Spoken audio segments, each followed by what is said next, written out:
ફાગણની ફૂંક હજુ તો વાગી નથી ત્યાં પંચમહાલ અને દાહોદના ડુંગરાઓએ જાણે કેસરી જામો ઓઢી લીધો છે.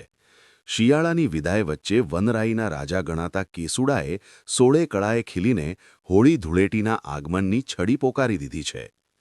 આ પંથકના આદિવાસી સમાજમાં કેસુડાનું અનેરું મહત્વ છે. લોકવાયકા છે કે ગરુડના પીંછામાંથી આ પવિત્ર વૃક્ષ ઉતરી આવ્યું છે. તેના 3 પાનને લોકો શ્રદ્ધાથી બ્રહ્મ, વિષ્ણુ અને મહેશનું સ્વરૂપ માને છે. કેસુડો માત્ર રંગ રમવા માટે નથી પણ ચામડીના રોગો માટે રામબાણ ઇલાજ છે. ઉનાળાની ગરમીમાં કેસુડાના પાણીથી સ્નાન કરવાથી અળાઈઓ અને લૂ જેવી સમસ્યાઓ દૂર થાય છે.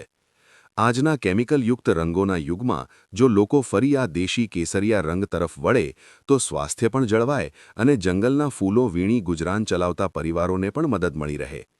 અત્યારે તો પંચમહાલ અને દાહોદના અંતરિયાળ વિસ્તારોમાં જ્યાં નજર નાખો ત્યાં કુદરતે કેસરિયા રંગની છોડો ઉડાડી દીધી છે.